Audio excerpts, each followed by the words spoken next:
Good morning students. आप लोगों ने पिछले जो है मेरे लेक्चर्स जो है ईएमआई के जो है टॉपिक में हमने देखा था कि कैसे जो है हम मैग्नेटिक फ्लक्स का जो है formula for a small area DA के लिए हम लोगों ने निकालते हैं और उसको हमने फॉर्मूला लिखा था डी फाइव बी बराबर बी डॉट डी ए। हमने ये भी देखा था कि इलेक्ट्रोमैग्नेटिक इंडक्शंस जो है वो उसका क्या डिस्क्रिप्शन होता है और उसमें एक स्टेप बाय स्टेप जो है उसके सारे टॉपिक्स को हम लोग जो है पढ़ेंगे। तो सबसे पहले हम लोग इसके फर्स्ट जो है स्टेप में मैग्नेटिक फ्लक्स का स्टडी कर रहे हैं और मैग्नेटिक फ्लक्स कैसे जो है एक जो है स्मॉल एरिया और टोटल एरिया से पास करता है जिसे हम लोग मैग्नेटिक लाइन ऑफ फोर्स या इंडक्शंस भी कहते हैं। तो आइए हम लोग देखते हैं फॉर स्मॉल एरिया डीए के लिए अगर इसके जो है टोटल बॉडी ए हमारा ए है, इसका ए है और इसका एरिया वेक्टर ए एरो होगा तो उसके स्मॉल डी एरिया से हमारा जो है स्ट्रीम ऑफ लाइन जो है मतलब जो मैग्नेटिक फील्ड पास करता है उसके लिए हमारा जो है स्मॉल फ्लक्स जिसे हम डी फाइव बी भी कहते हैं को हम लोग लिखते हैं B dot D A. B dot D A मतलब ये जो है एलएचएस जो है स्केलर क्वांटिटी है और आरएचएस जो है वेक्टर प्रोडक्ट है बिटवीन किसके मैग्नेटिक फील्ड और small area vector D A. तो यहाँ पर जो डी ए है हियर इसको हम लोग लिख लेते हैं डी ए और small area vector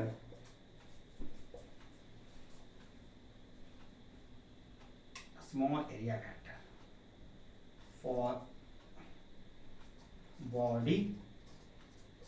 body A का, ठीक है। देन एक क्वेश्चन राइज होता है कि कैसे जो है हम लोग जो है ये टोटल फ्लक्स जो है इस बॉडी ए से हम लोग फाइंड आउट कर सकते हैं। तो then we can easily find out by the tools of mathematics by help of the integration की सहायता से हम आसानी से हम इस टोटल बॉडी को थ्रू जो है मैग्नेटिक फ्लक्स जो पास कर रहा है मैग्नेटिक ऑफ इंडक्शंस उसको हम लोग इजीली फाइंड आउट कर सकते हैं। तो हम लोग इंटीग्रेशन का हेल्प लेते हैं, देखा जाए।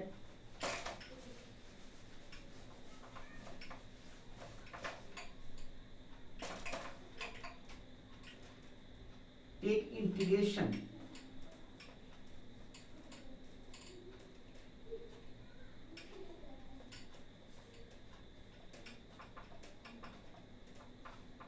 on both side।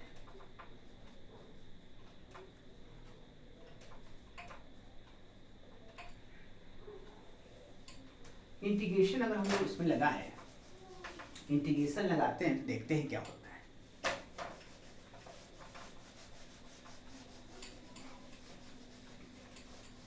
तो हमारे पास था वी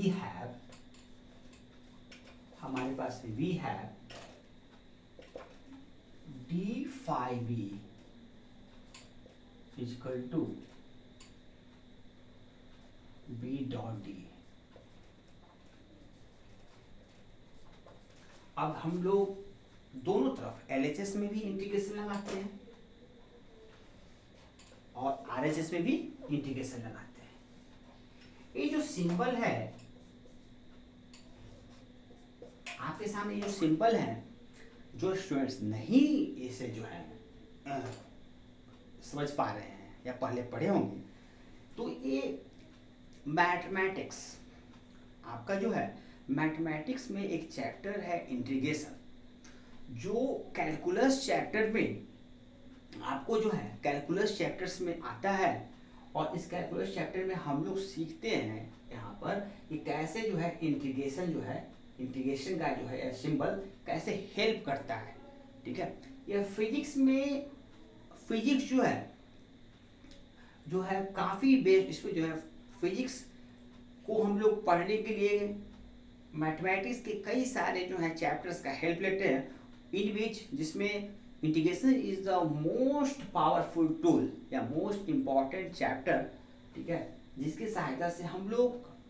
फिजिक्स के काफ़ी सारे चैप्टर्स को समझते हैं और उसको जो है न्यूमेरिकल्स को सॉल्व करते हैं। अब देखा जाए, इसको पहले देख लेते हैं। साइन ऑफ इंटीग्रेशन है, this is the sign of integration, sign of integration, sign of integration. अब देखा जाए, ये जो है एलएचएस, एलएचएस जो है तो डी फाइव बी, ये क्या है, तो डी फाइव बी है आपको, इसमें जो हमने डी फाइव बी था फॉर स्मॉल एरिया ए के लिए फ्लक्स था, लेकिन जैसे ही हमने इसके लेफ्ट साइड में हमने इंटीग्रेशन साइन लगाया, तो यह जो है क्या दे देगा, यह जो दे देगा टोटल फ्लक्स, यह टोटल फ्लक्स है थ्रू बॉडी ए। तो हम यहाँ लिख लेते हैं D phi B gives total flux through body A। ये जो है पूरे बॉडी, ये जो है पूरे बॉडी जिसमें हम लोग इंटरेस्टेड थे टोटल फ्लक्स फाइंड आउट करने में कि ए टोटल बॉडी ए से कितना फ्लक्स पास करता है, तो सिर्फ इसके लेफ्ट साइड में हम इंटीग्रेशन साइन लगाते हैं और यह जो डी फाइव बी बन जाता है, वह जो है दे देता है to give total flux through body A. Okay, अब हम लोग इसके आरएचएस में आते हैं। ये जो है B dot D A, B dot D A यहाँ पर आप देखोगे इस जगह पर, तो ये जो है आपको ये देता है a magnetic flux through different small elements. यहाँ पर आप एक फिगर से आप देखोगे, इस जगह पर आप देखो, यहाँ पर हमने बात किया है इसको बी डॉट डी ए, यहाँ पर ये इंटीग्रेशन है आपका, इसे हम ऐसे लिख सकते हैं आपको B dot DA1 plus B dot DA2 plus dot dot dot, मतलब यह जो है टोटल जो है आपका जो है मैग्नेटिक फील्ड जब डिफरेंट एरिया का different D1 DA2 DA3 DA4 dot dot dot area से जब पास करेगा मैग्नेटिक फील्ड, तो इसके सारे कॉम्बिनेशंस, ठीक है, तो इसके सारे कॉम्बिनेशंस का जो है एक सम है, तो ये जो है सम है आपको। आप इसके फिगर को आसानी से ऐसे देख सकते हो, इस फिगर से आप समझ सकते हो इस लाइन को कि ये हमने बॉडी बनाया था और इसका एरिया ए था टोटल, ये हमारा बी है और ये हमारा एस है, तो एक फील्ड है ए हमारा है ए, इसे हम लोग कह रहे हैं DA1, इसे कह रहे हैं DA2, इसे कह रहे हैं DA3। तो इस टोटल एरिया जो है ये हमारा बी लिख लें, मैग्नेटिक फील्ड पास कर रहा है इस टोटल बॉडी ए से, और इसके जो है स्मॉल छोटे जो एरिया है ए के DA1 DA2 DA3, इस सब से जो है मैग्नेटिक फील्ड बी हर जगह। बी जो है हमारा जो है आप देख रहे हैं कि बी में चेंज नहीं होता, जो है बी जो है उसके लिए बी हमने सेपरेट लिखा है, बी DA1 से ही पास करेगा, बी DA2 से ही पास करेगा, बी DA3 से ही पास करेगा। तो छोटे एरिया जो हम लोग जो कॉम्बिनेशंस लेते हैं टोटल्स, उस कॉम्बिनेशंस को जो है हम ऐसे लिख सकते हैं लेफ्ट साइड में एलएचएस में integration of B dot D A, ठीक है। तो ये कॉम्बिनेशन जो है टोटल जो है आपको दे देगा, ठीक है। और तब हम लोग जो हैं एक फाइनल रिजल्ट ऐसे फाइंड आउट कर सकते हैं आपको। therefore phi b equal to A हमारा integration b dot D A हमारा, ठीक है। ए फाई बी जो है phi B net flux net flux, ये net flux through body A, through body A, इसे हम एलिमेंटली समझने का प्रयास कर रहे हैं।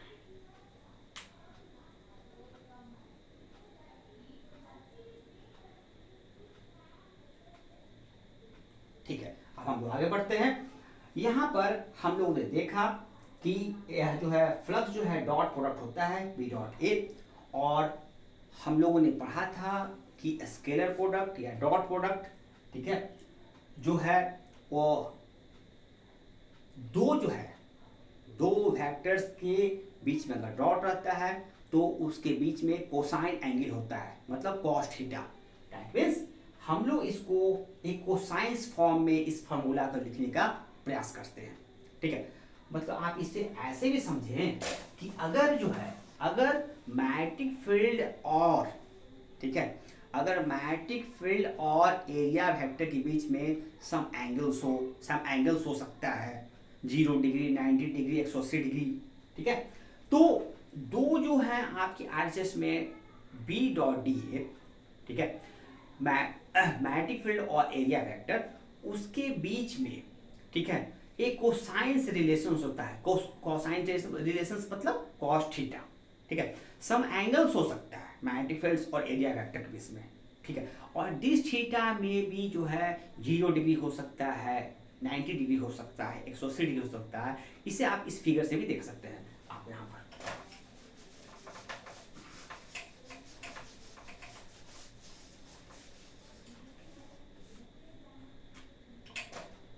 लिख सकते हैं हमने both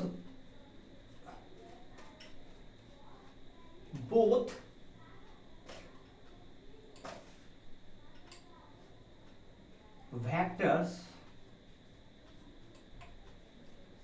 in RHS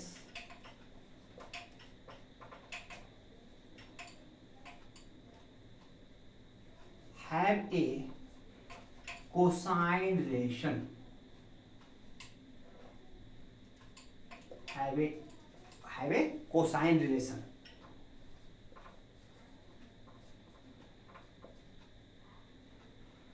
that is an angle may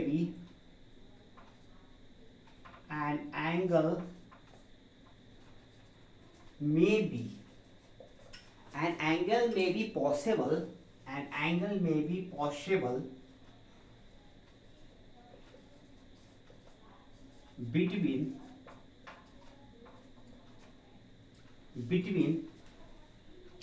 magnetic field B and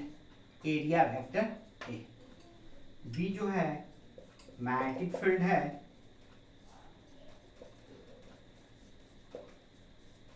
और A जो है एरिया वेक्टर है, एरिया वेक्टर ऑफ बॉडी का whose area is A। तो एक आरएचएस में जो हमारे जो है जो आ रहे हैं दो जो वेक्टर, वो उसके बीच में कोसाइन रिलेशन होता है, that means an angle possible हो सकता है। ठीक है, और मैंने जो है सिंपली जो है वो लिख भी दिया है कि भी जो मैग्नेटिक फील्ड और ये एरिया वेक्टर, ठीक है, जिन्हें समझ में नहीं आ रहा होगा, जिन्हें नोटेशंस वो कैपिटल बी का वेक्टर के फॉर्म में, ए का जो है वेक्टर के फॉर्म में, तो आसानी से वो समझ सकते हैं आपको, ठीक है।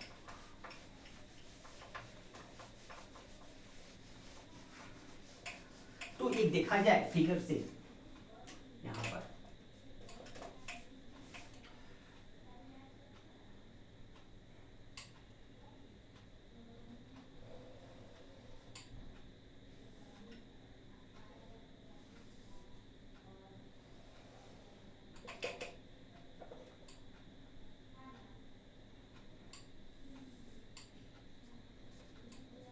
ये मैंने एक फिगर बनाया, इसमें एरिया वेक्टर ए है और मैग्नेटिक फील्ड ऐसे जो है ऐसे क्रॉस करता है,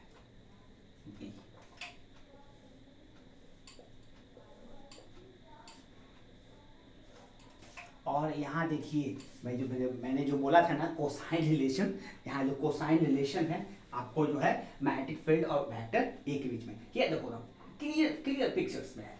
बी और ए के बीच में ये जो फिगर है वो ए जो है area vector of this body का, बॉडी ऑफ एरिया ए, और ए इसका ए जो है एरिया वेक्टर हुआ, और बी जो है मैग्नेटिक फील्ड है, मैग्नेटिक फील्ड और ए एरिया वेक्टर, और थीटा जो है यहाँ जो है हियर, थीटा जो है angle between B and A, magnetic field और ए के बीच में। तो ये जो है इट इज क्लियर, बिल्कुल क्लियर है कि फ्लक्स जो बॉडी से पास करता है तो हो सकता है कि मैग्नेटिक बी जो है ए के डायरेक्शंस में हो, ए से बी जो है ए के 0 डिग्री के बीच में एक एंगल जो होगा 0 डिग्री हो सकता है, 90 डिग्री हो सकता है, या 180 डिग्री हो सकता है आपका। तो कई सारे पॉसिबिलिटी हैं इस थीटा का, ठीक है। तो जो है डॉट प्रोडक्ट जो है ये बतलाता है एक कोसाइन रिलेशन बिटवीन हमारा दो डॉट प्रोडक्ट का, ठीक है। आगे बढ़े हम,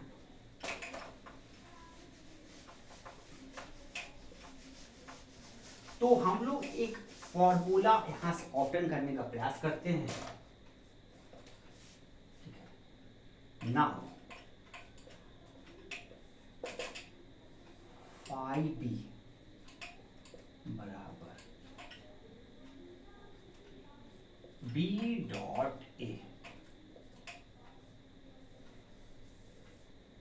और इससे जो है हमारा मिलता है फाई बी बी ए कॉस थीटा। आप यहाँ पर देखोगे डॉट प्रोडक्ट का क्या हुआ, कोसाइन बी ए कॉस थीटा, या जो है आप लोग सभी लोग जानते हैं, और नहीं कुछ बच्चे जानते हैं तो आप इसे आसानी से पढ़ लो कि दो वेक्टर का जो डॉट होता है, यहाँ बीच में देखो डॉट है, जो डॉट प्रोडक्ट है उसके बीच में एक रिलेशन होता है कोसाइन एंगल, तो बी ए कॉस थीटा, ठीक है, ये हमारा होता है। अब इस पे हम लोग इस थीटा का जो है हम लोग अलग अलग जो है केसेस देखेंगे, ठीक है। हो सकता है थीटा 0 डिग्री हो, 0 डिग्री मतलब बी और ए के बीच में हमारा सेम डायरेक्शन हो, बी और ए सेम डायरेक्शन में 90 डिग्री, थीटा 90 डिग्री हो सकता है, मतलब बी जो है ए से एरिया वेक्टर के 90 डिग्री हो सकता है, और 180 डिग्री मतलब बी और ए जो है यह जो अपोजिट हो सकता है, ठीक है। तो इन तीनों को जो है हम लोग देखें, तो केसेस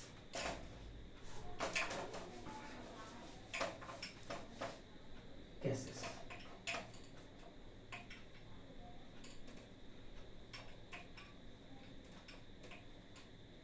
लेते हैं। पहला first, if theta is equal to 0 degree, अगर 0 डिग्री हो तो इसमें क्या होगा, तो फॉर्मूला हमें जो है यहाँ देखा जाए, therefore फाई बी बराबर क्या होगा, बी ए कॉस 0 डिग्री, और कॉस 0 जो होता है वो होता है 1, therefore फाई बी जो होगा हमारा बी, ये हमारा जो है मैक्सिमम फ्लक्स होता है, maximum flux through any body, आपको इसको हम फिगर से देख सकते हैं,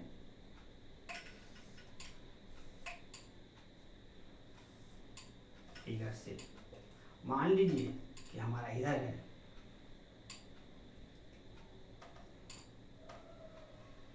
ऐसे एरिया वेक्टर भी इधर ही है और बी भी इधर ही है, दोनों जो है बी एरिया वेक्टर और बी दोनों अगर सेम डायरेक्शंस में हो, 0 डिग्री का मतलब होता है बी और ए इन सेम डायरेक्शंस, तो आप यहाँ लिख सकते हो, ठीक है, हियर हियर, बी भी इधर और एरिया वेक्टर भी इधर, तो थीटा क्या होगा हमारा 0 डिग्री होगा। तो हम कह सकते हैं कि both are in same direction, both are in same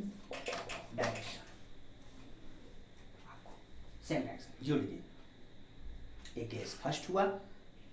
number 2, case number 2, जब थीटा 90 डिग्री हो तब देखते हैं इसका केस नंबर 2 में।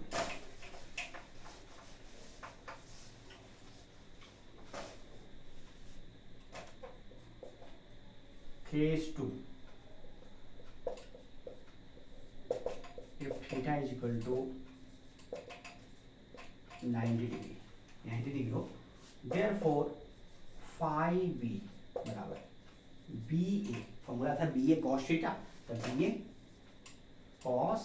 90 डिग्री है, और कॉस 90 होता है, कॉस जो 90 होता है हमारा होता है 0, therefore phi b जो हमारा होगा वो होगा 0। तो हम यहाँ देखते हैं कि अगर B और A के बीच में हमारा theta angle, cosine angle theta 90 degree हो तो हमारा क्या होगा, तो हम देखते हैं कि उस समय मैग्नेटिक फ्लक्स 0 हो जाता है, मैग्नेटिक फ्लक्स 0 होगा। तो कैसे होगा इसे देख लीजिए यहाँ पर, इस जगह पर, मतलब इसको हम लोग ऐसे भी देख सकते हैं कि एरिया वेक्टर इधर है, एरिया वेक्टर इधर होगा और मैग्नेटिक फील्ड इधर होगा। तो क्या देगा, थीटा इक्वल टू 90 पर हमारा फ्लक्स फाई भी देगा 0 डिग्री, ये हमारा 90 डिग्री है। इसको आप ऐसे फिगर से भी लिख सकते हैं आप,